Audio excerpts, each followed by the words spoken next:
judulnya liturgi yang menjebak. Sebetulnya salah itu. Bukan liturgi, tapi harusnya saya lihat lagi, sudah kadung saya kasih sama Yemima, tidak mungkin dihapus. Ritual sebetulnya, ritual yang menjebak. Bukan liturgi tapi ritual. Baik, kita akan baca ayatnya agak panjang ini. Pak Andoko atau siapa yang baca? Saya, Pak. Oh, baik. Yesaya 1 ayat 10 sampai seharusnya 20, tapi kita ambil di 18 saja. Yesaya 1 ayat 10 sampai 18. Ya. Yesaya 1 ayat 10 sampai 18. Ya. Bertobat lebih baik dari mempersembahkan korban. Ya. Dengarlah firman Tuhan, hai pemimpin-pemimpin manusia Sodom. Perhatikanlah pengajaran Allah kita, hai rakyat manusia Gomora. Ya. Untuk apa itu korbanmu yang banyak-banyak? Firman Tuhan, aku sudah jemu akan korban-korban bakaran berupa domba jantan dan akan lemak dari anak lembu gemukan. Darah lembu jantan dan domba-domba dan kambing jantan tidak kusukai.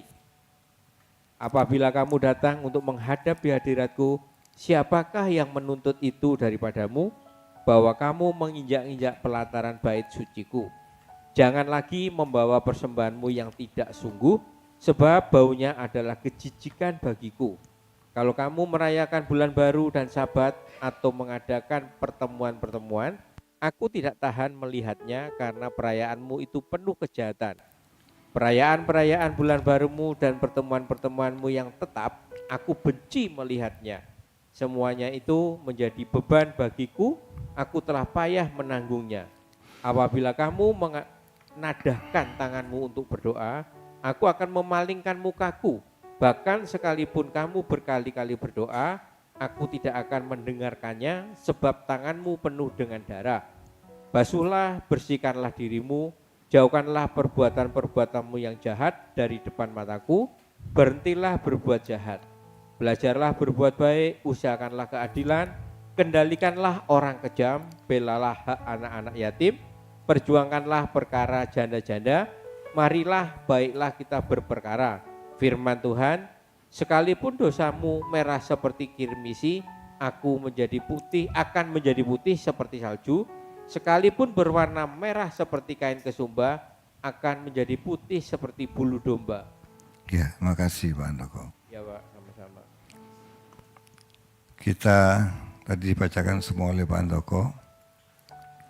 Kita lihat satu persatu ayat ini supaya kita bisa jelas ya. Semoga saya bisa menjelaskannya. Dengarlah firman Tuhan, hai pemimpin-pemimpin manusia Sodom. Perhatikan pengajaran Allah. Perhatikan pengajaran Allah. Hai rakyat manusia Gomora. Mungkin waktu itu mereka hanya memperhatikan ritual, tapi tidak memperhatikan pengajaran Allah. Untuk bisa mengerti bagaimana hidup benar di hadapan Allah. Ayat 11. Untuk apa itu korbanmu yang banyak-banyak? Firman Tuhan, aku sudah jemu akan korban-korban bakaran berupa domba jantan dan akan lemak dari anak lembu gemukan, darah lembu jantan dan domba-domba dan kambing jantan dan tidak kusukai. Bapak Ibu, dalam perjanjian lama itu umat ketika mempersembahkan sebagai korban datang ke bait Allah, itu mempersembahkan korban. Dan Tuhan ngomong seperti ini bahwa aku tidak menyukai itu. Bukan arti dalam hal ini bahwa Allah tidak menyukai korban itu sehingga umat tidak usah lagi memberikan korban itu. Bukan. Nanti kita lihat.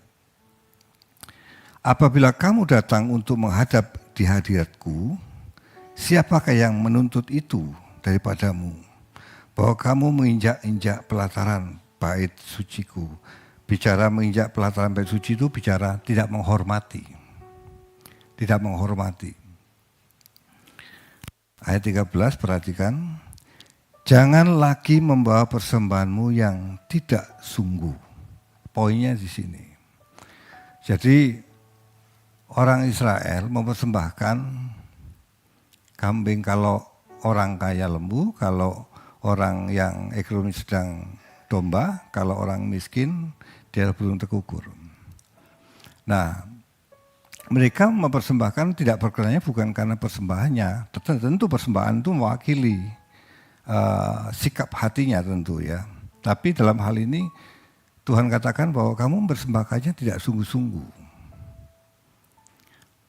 Kalau kita ingin mempersembahkan pada seseorang yang kita hormati, umpamanya kita mau menghadap bupati, tentu kita tidak akan memberikan barang itu asal-asalan berarti ya, kalau kita menghormati orang itu. Sikap hormat itu diwakili apa yang korban yang diberikan. Nangkep enggak maksudnya? Nangkep enggak? Jadi korban itu mewakili sikap hatinya. Kesungguhan hati itu dilihat dari korbannya. Jadi kalau kita menghormati seseorang tentu dari korbannya kita bisa tahu bahwa orang itu sangat menghormati orang yang diberikan korban itu. Nangkep maksudnya? Ya. Tentu nilai masing-masing, tapi kemampuan itu apa yang dia miliki itu yang terbaik yang dia berikan. Nah, bangsa Israel pada waktu itu dia tidak sungguh-sungguh untuk memberikannya itu. Satu itu. Ya. Kalau dalam perjanjian lama itu persembahannya kambing, domba, dan lembu, dan kawan-kawan. Kalau kita aplikatifkan ke perjanjian baru, persembahannya adalah diri kita sendiri. Di Roma 12 ayat 1 dan 2 dikatakan ayat 1 bahwa persembahkanlah tubuhmu sebagai persembahan yang hidup, yang kudus dan yang berkenan.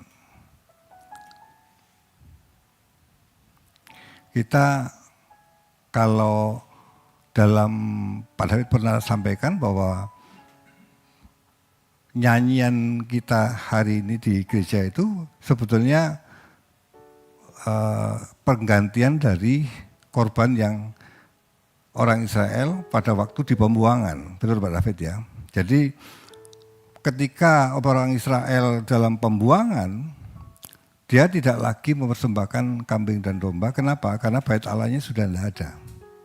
Sudah roboh. Maka mereka menggantikan dengan nyanyian. Sebetulnya apa yang kita lakukan itu cermin dari hal itu.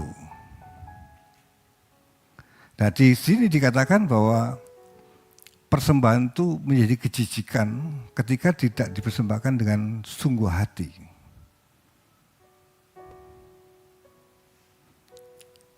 Coba bayangkan kita nyanyi di sini, kita berpikir Tuhan itu senang, tapi ternyata itu menjadi kejijikan di hadapan Tuhan. Karena persembahan yang tidak sungguh hati. Pak, saya nyanyinya sudah sungguh hati Pak. Saya sudah segenap hati nyanyinya. Bukan itu maksudnya. Maksudnya itu nyanyian yang dihidupi dalam kehidupannya. Nyanyian yang dihidupi dalam kehidupannya itu menjadi nyanyian yang keluar dari hati. Anda nangkep maksudnya? Kan kalau mau sungguh hati kita bisa buat-buat di sini bisa. Kita bisa angkat tangan, bisa. Tapi kalau kita hidup dalam nyanyian itu dalam keseharian kita, ketika kita nyanyi tempat ini, itu nilai dibuat-buatnya beda. Bukan dibuat-buat, tapi memang dia hidup di dalam apa yang dia nyanyikan. Anda nangkep ini maksudnya?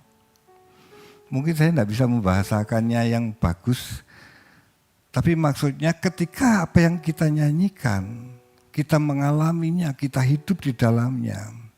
Kalau kita ngomong nyanyi tentang langit baru di bumi yang baru, kita betul-betul hidup kita tertuju kepada langit baru, bumi yang baru. Itu nyanyian itu menjadi nyanyian yang dari hati. Dan itu harum di hadapan Tuhan. Harum di hadapan Tuhan. Bukan kejijikan. Itu aplikatif dalam perjanjian baru. Ayat 14 atau ayat 13 belum selesai. Jangan lagi membawa persembahanmu yang tidak sungguh. Jadi Allah itu bukan kamu tidak usah persembahan lagi, bukan itu, enggak. Tapi apa yang Allah tegur itu, kamu persembahkan dengan tidak sungguh-sungguh, maka aku tidak menyukainya. Itu maksudnya. Bukan tidak lagi mempersembahkan, aku nggak suka persembahan, bukan. Tapi persembahan yang tidak sungguh-sungguh itu yang membuat Allah tidak menyukainya. Allah jijik. Sebab baunya adalah kejijikan bagiku. Kalau kamu merayakan bulan baru dan Sabat atau mengadakan pertemuan-pertemuan, aku tidak tahan melihatnya, karena perayaanmu itu penuh kejahatan. Perayaan-perayaan bulan baru, kalau dalam perjanjian baru, perayaan-perayaan kita apa? Natal, Paskah, ya. Paskah saya lewat, Natal sama Paskah. Tahun lalu kita juga merayakan Natal dan Paskah. Tahun ini kita merayakan Paskah, nanti Natal di Desember. Berikutnya tahun 2027 juga gitu. Ketika kita merayakan tahun demi tahun, apa kita mengalami perubahan hidup yang gairahnya semakin kental terhadap Tuhan, cintanya semakin bertumbuh terhadap Tuhan, atau kita hanya sekedar hadir di gereja, nyanyi begitu, kasih kolektor, dengar firman, pulang. Tanpa firman yang kita dengar, masuk kuping kanan, keluar kuping kiri. Tidak nyantol di hati. Sehingga memproses hati, sehingga mengalami perubahan hidup, sehingga mengalami gairah yang berubah dalam hidupnya. Natal tahun lalu sama tahun ini tidak beda. Tidak bedanya apa? Tidak mengalami perubahan itu. Gairahnya akan dunia semakin kuat malah. Yang seharusnya gairah dunia itu semakin habis. Semakin berkurang. Tapi gairah akan ilahi itu semakin kuat dalam diri kita. Nah kalau ini tidak terjadi, artinya perubahan tidak terjadi, dan kita tiap minggu datang di tempat ini nyanyi, Pak, Ibu, Alkitab katakan, aku jijik dengan nyanyianmu. Kamu hanya mulut saja. Kamu hanya ngomong aja, tapi hatimu enggak. Hatimu masih dalam dunia. Kamu enggak rela kalau kamu enggak rela kalau kamu diproses sama Tuhan untuk dibawa kepada kekekalan.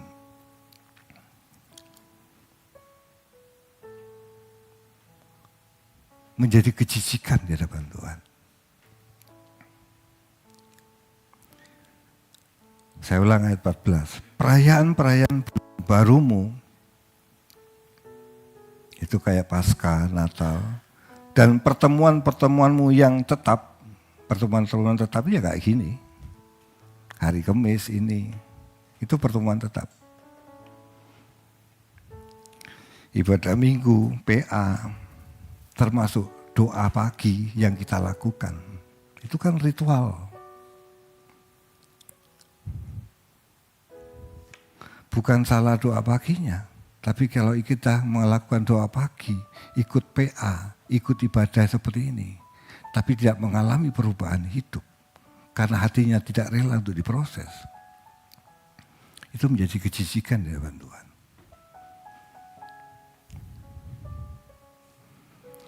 Aku benci melihatnya. Semua itu menjadi beban bagiku. Aku telah payah menanggungnya. Tuhan lihat tuh kesel. Kenapa? Ya kita masih mempertahankan diri kita. Tidak rela kalau dia menguasai hidup kita. Kita hanya senang dengan hal yang aman. Pokok ke gereja, terus pekerjaanku diberkati, udah selesai. Kesehatan oke, keluarga oke, udah selesai. Tapi tidak pernah mempedulikan keadaan batinianya. Apakah aku sudah berubah? Tidak pernah memperkarakan, tidak pernah bertanya kepada Allah, Tuhan, posisiku di mana ini? Keadaanku di matamu ya apa? Bagaimana? Apakah aku sudah berkenan atau belum?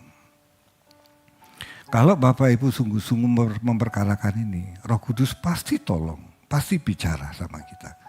Kenapa? Tuhan katakan dia roh kebenaran yang membawa kita kepada kebenaran.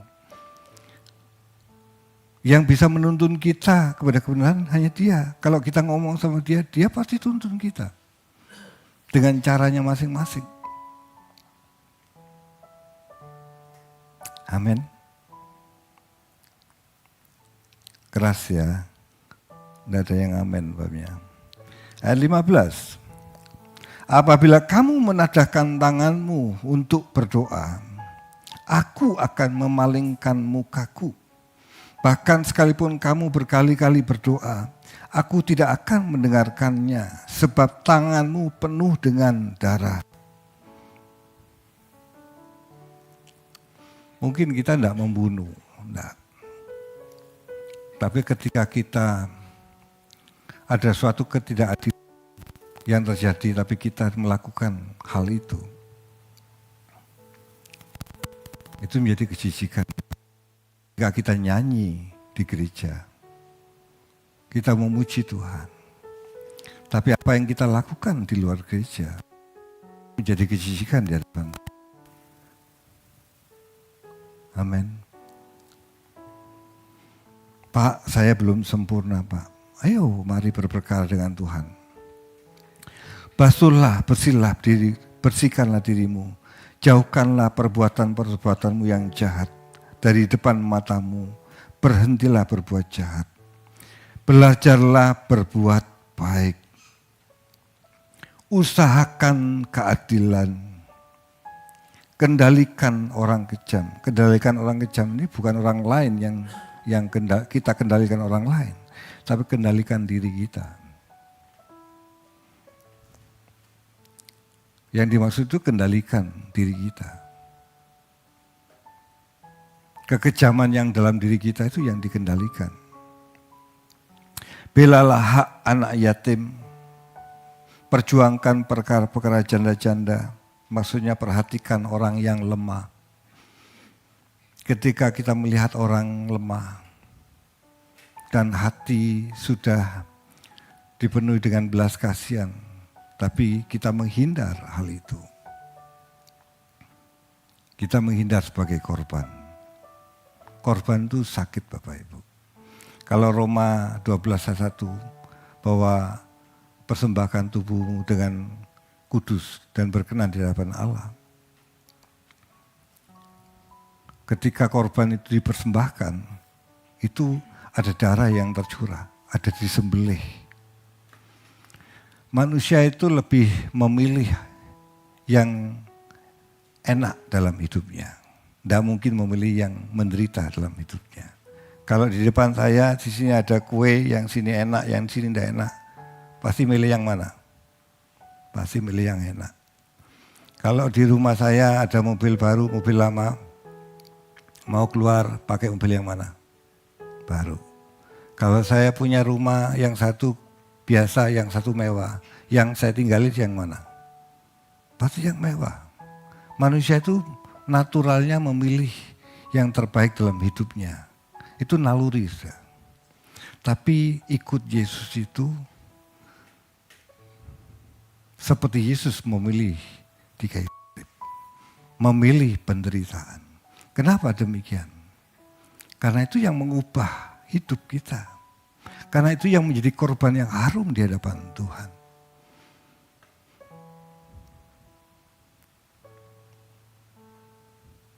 Kalau kita dilukai oleh seseorang, apakah kita memilih untuk mengata-ngatai orang itu, marah sama orang itu, atau kita memilih untuk mengampuni, mendoakan, memberkati orang itu? Pak, disakiti itu sudah sakit, Pak.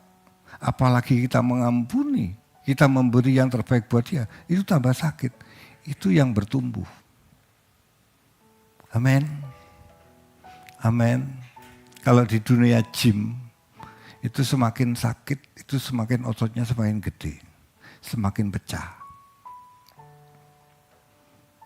Kalau orang gym menghindari sakit, ototnya ya gitu-gitu aja.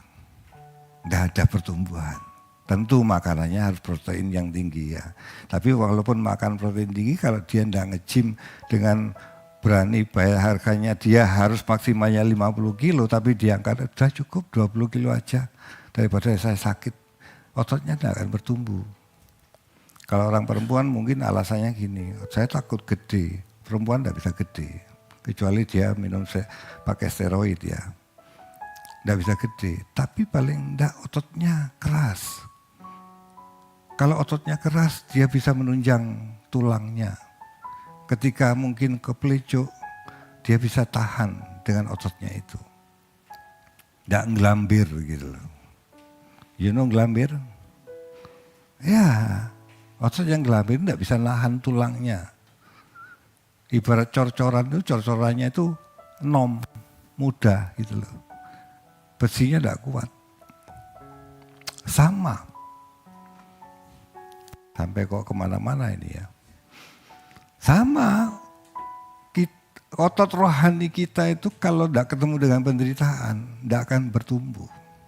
Dan ketika kita tidak bertumbuh, kita aman, merasa aman, nyaman dalam tidak bertumbuh. Terus kita datang ke ibadah, kita cuma nyanyi aja, persembahan gitu aja, tanpa memperhatikan keadaan batiniahnya. Tuhan katakan,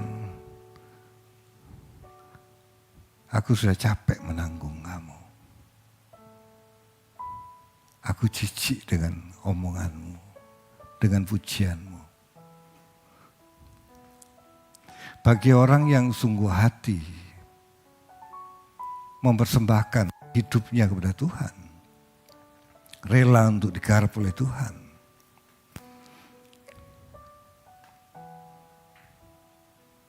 itu kalau dunia itu gelap, itu Tuhan lihat dari atas tuh, ini saya, pikiran saya, ini orang itu menyala, muruk.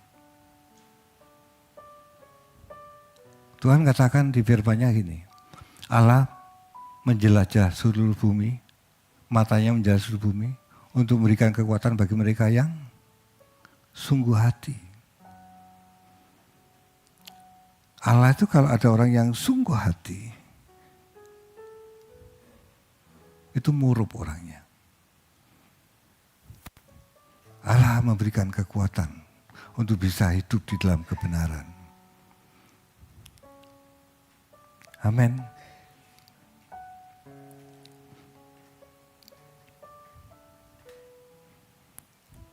Ayat 18, marilah, baiklah kita berperkara firman Tuhan. Sekalipun dosamu merah seperti kirmisi, akan menjadi putih seperti salju.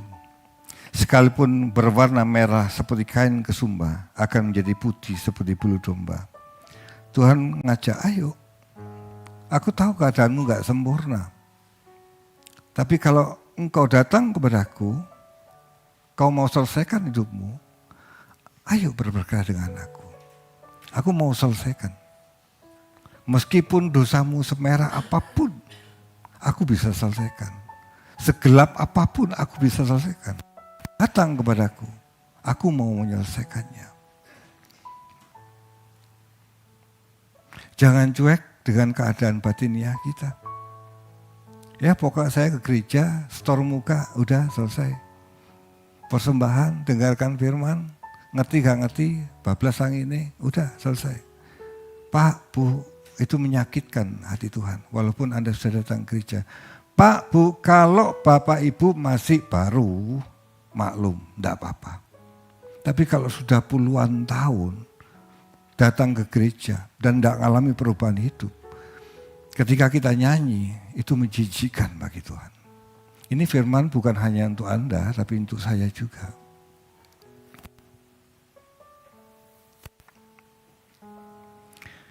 Nabi Yesaya sedang menyampaikan teguran keras dari Tuhan kepada bangsa Israel. Mereka rajin beribadah, korban perayaan datang ke bait Allah, tapi hidup mereka penuh dosa dan ketidakadilan. Jadi masalahnya bukan ibadahnya, bukan ibadah seperti ini, tapi hati dan hidup mereka tidak benar. Apabila kamu datang menghadap hadiratku, artinya mereka datang ke rumah Tuhan untuk beribadah. Siapa yang menuntut itu dari tanganmu? Ini kenyataan Tuhan yang keras buat mereka. Siapa suruh kamu datang seperti itu? Maksudnya datang dalam keadaan yang tidak sungguh, mempersembahkan sesuatu yang sungguh. Sekali lagi, persembahan sungguh kita nyanyinya bukan sungguh-sungguh, enggak, tapi hidup, menghidupi nyanyian itu dengan sungguh-sungguh. Itu maksudnya. Dalam hal ini bukan berarti Tuhan melarang ibadah, tapi Tuhan tidak pernah meminta ibadah yang kosong. Tuhan tidak berkenan pada ritual tanpa pertobatan. Menginjak-injak pelataranku itu sikap hati yang tidak menghormati Allah, itu maksudnya. Ketika kita tidak memperhatikan perubahan hidup kita sedang tidak menghormati Dia. Kok bisa, Pak? Ya, Dia mati di kayu salib untuk menebus hidup kita, untuk menyelesaikan dosa kita. Tapi kita hidup biasa-biasa saja. Artinya tidak menanggapi respon Allah. Tuhan katakan seperti ini, di rumah Bapakku banyak tempat tinggal. Dan aku sedang menyediakannya. Dan aku ingin engkau berada di mana aku berada. Betapa inginnya Dia ingin kita berada di mana Dia berada. Tapi kita masih suka akan yang ada sekarang. Itu tidak menghormati. Ada seseorang yang tidak punya biaya untuk sekolah, miskin. Dan ada orang yang kaya ingin mengangkat anak itu derajatnya supaya dia bisa sekolah dan hidupnya bisa kelak berhasil. Dia dibiayai hidupnya, sekolahnya. Tapi anak yang dibiayai itu dia malas-malasan saja. Artinya tidak merespon akan biaya yang sudah dikeluarkan. Kira-kira anak itu menghormati yang membiayai enggak? Kira-kira anak itu membuat sedih orang yang membiayai enggak? Sama. Tuhan Yesus sudah mati buat kita. Tapi kita hidup tidak pernah memperhatikan keadaan rohaninya kita. Apakah kita semakin bergairah untuk hidup kekal? Apakah kita semakin bergairah untuk haus akan kebenarannya, haus akan Dia?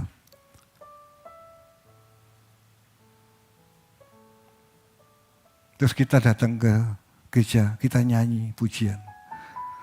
Tuhan katakan, aku jijik dengan nyanyianmu. Kamu hanya ngomong saja.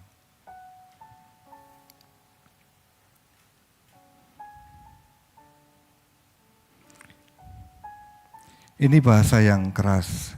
Ibadah mereka dianggap seperti mengotori atau merendahkan tempat kudus. Kehadiran mereka bukan menyenangkan Tuhan, tapi justru menjijikkan baginya. Pesan ayat-ayat ini, Tuhan menolak ibadah yang hanya formalitas. Ibadah tanpa perubahan hidup. Ibadah dari hati yang tidak sungguh-sungguh. Tuhan melihat hati, bukan sekedar aktivitas agama. Bisa saja rajin ke gereja, ikut pelayanan, menyanyi dan berdoa. Tapi kalau hidup masih dalam dosa, tidak ada pertobatan, tidak ada kasih dan kejujuran, maka ibadah itu bisa menjadi kosong di hadapan Tuhan, tidak berbobot.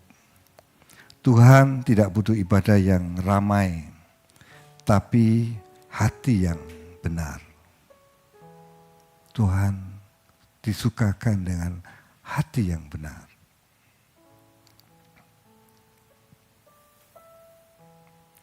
Pertemuan-pertemuan doa, pertemuan seperti ini doa, belajar firman, tanpa perubahan hidup sesungguhnya bisa menjadi kejijikan di hadapan Tuhan. Kita buka di 1 Korintus 13, 1 dan 3. Ini sudah dibahas oleh Pak David tentang kasihnya, tapi saya ambil di ayat 1 dan 3. 1 Korintus 13 ayat 1 sampai 3. Ya. Sekalipun aku dapat berkata-kata dengan semua bahasa manusia dan bahasa malaikat, tetapi jika aku tidak mempunyai kasih, aku sama dengan gong yang berkumandang dan canang yang gemerincing. Sekalipun aku mempunyai karunia untuk bernubuat dan aku mengetahui segala rahasia dan memiliki seluruh pengetahuan, dan sekalipun aku memiliki iman yang sempurna untuk memindahkan gunung, tetapi jika aku tidak mempunyai kasih, aku sama sekali tidak berguna. Ayat 3, dan sekalipun aku membagi-bagikan segala sesuatu yang ada padaku, bahkan menyerahkan tubuhku untuk dibakar, tetapi jika aku tidak mempunyai kasih, sedikit pun tidak ada faedahnya bagiku. Ya. Bapak Ibu pernah enggak ngalami gini? Doa itu kayak biasa gitu. Tidak ada sesuatu yang dari hati kita ngomong dengan tulus kepada Dia. Cuman ngomong aja. Kayak doa makan itu bacaan gitu ya pada umumnya. Tuhan Yesus terima kasih buat makan ini, haleluya, amin. Ya. Tapi tidak dengan sungguh hati, Tuhan terima kasih buat berkat-Mu hari ini. Makasih Bapa, amin. Tapi kalau itu dari hati walaupun pendek, itu menyentuh kan? Di kita juga menyentuh, ya. Tapi pernahkah Anda berdoa dari hari ke hari, berdoanya itu datar aja, kayak nggak nyambung sama Dia? Pernah enggak? Atau jangan saya aja mungkin ya. Saya ngalami hal itu, doa itu datar gitu.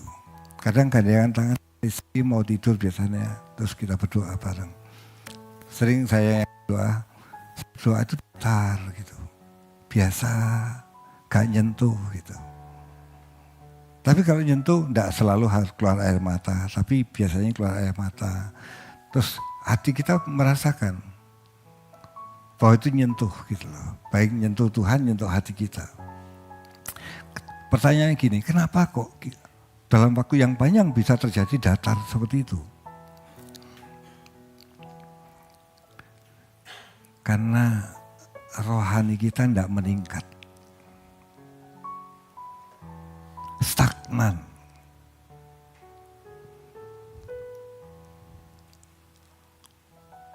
Pak, Bu, kalau kita punya anak umur 2 tahun, sudah bisa belajar jalan, orang tua pasti senang.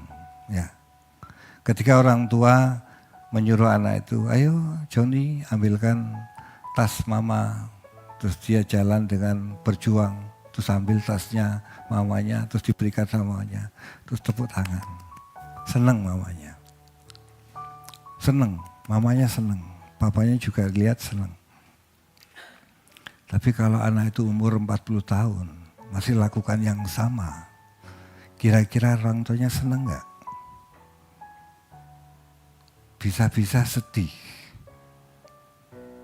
Aduh, anakku kok kayak gini ya. Bapak juga demikian. Kalau kita enggak bertumbuh, dia sedih Bapak Ibu. Kita minggu nyanyi di sini, kolekte, dengerin firman Tuhan seperti ini. KPA kita nyanyi satu lagu, kita dengerin firman, pulang. Nanti minggu depan gitu lagi, nanti Kamis gitu lagi. Minggu depan gitu lagi, Kamis begitu lagi. Tapi tidak mengalami perubahan hidup. Cuma lewat, keluar, masuk, keluar sini. Lewat terus. Pak, Bu, hidup kita menjadi kejijikan loh di hadapan Tuhan. Jangan dipikir hanya orang luar yang tidak respect sama firman. Ternyata kita pun yang ada dalam gereja menjadi kejijikan di hadapan Tuhan. Kalau kita tidak mengalami perubahan. Karena tidak pernah merhatikan keadaan kita. 1 Korintus 13:1, sekalipun aku dapat berkata-kata dengan semua bahasa manusia dan bahasa malaikat, Tapi jika aku tidak mempunyai kasih, aku sama sekali gong yang berkumandang dan canang yang bergemerincing. Tahu gong? Ngerti gong? You know gong? Dong, gitu ya. Kalau peresmian kan, dong. Suaranya keras enggak? Tapi tidak ada jiwanya. Tidak ada jiwanya. Itu maksudnya. Sama ketika kita menghadap Dia berdoa, kita cuma ngomong aja, tapi tidak dari hati. Itu tidak dengan jiwa. Anda nangkep enggak?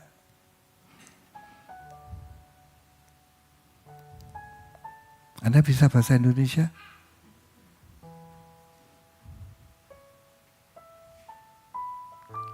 Kalau Anda, pernah saya sampaikan tempat ini, kalau Anda masuk Indomaret, begitu masuk, pegawainya ngomong apa? Saya agak lupa, ngomong apa? Selamat berbelanja. Ya. Terus kita keluar, terima kasih, selamat berbelanja kembali. Kira-kira gitu. Dia ngomong itu kayak mesin atau dari hati? Mungkin ada yang dari hati, tapi lebih banyak seperti mesin. Beda kalau pemiliknya yang ngomong. Terima kasih, silakan masuk. Sama dengan kita. Kalau kita berdoa hanya seperti mesin itu tanpa jiwa. Ada suaranya, tapi tanpa jiwa. Dan kita nggak nyadar hal ini. Dan hari ini kita disadarkan, termasuk saya. Dan itu sering kita lakukan itu.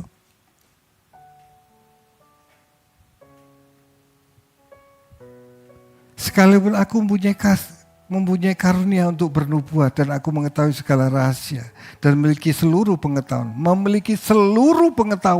pinter wes, ya. Dan sekalipun aku memiliki iman yang sempurna untuk memindahkan gunung, tetapi jika aku tidak mempunyai kasih, aku sama sekali tidak berguna. Rasul Paulus ngomong, tidak berguna, tidak berbobot. Karena jiwanya tidak pernah diizinkan untuk diproses. Menghindari rasa sakit. Menghindari untuk menjadi korban di hadapan Tuhan. Ketika kita mengalami suatu proses, itu korban bagi Tuhan. Menjadi manusia yang sempurna, itu korban bagi Tuhan. Kan sulit, sakit. Tapi kita sering menghindari itu. Ketika orang lain butuh pertolongan, enggak dah. Aku lagi enggak ada. Tidak berani melakukan karena sakit. Jangan lakukan untuk melakukan pekerjaan Tuhan karena orang lain melakukan, saya ikut melakukan. Jangan. Itu bukan dari hati untuk melakukan kepada Dia. Kalau lakukan dari hati, ketika Tuhan sudah gerakkan, it's okay. Tuhan lakukan, meskipun sulit.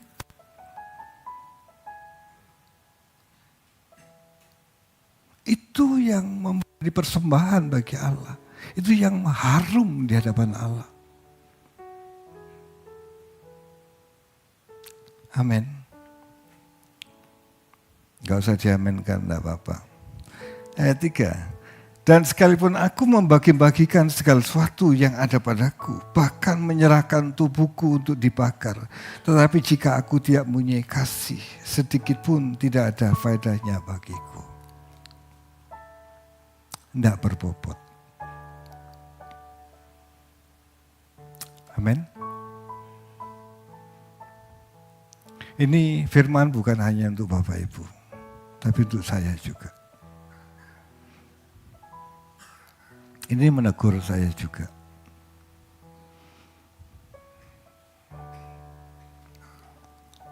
Jangan hindari rasa sakit yang hal itu sebetulnya Tuhan lagi menggarap hidup kita untuk kita bisa menjadi persembahan yang hidup di hadapannya. karena kita enggan. Yang membuat kita tidak bisa bertumbuh. Ketika kita tidak bertumbuh, kita menyanyikan lagu di gereja menjadi kejijikan di hadapan Tuhan. Kita hanya melakukan ritual saja, tapi tanpa jiwa. Jiwa yang Tuhan mau, jiwa yang digarap oleh Tuhan. Tentu ketika digarap itu sakit Bapak Ibu. Tidak nyaman. Tapi itu yang harum di hadapan Tuhan. Itu yang menyenangkan di hadapan Tuhan.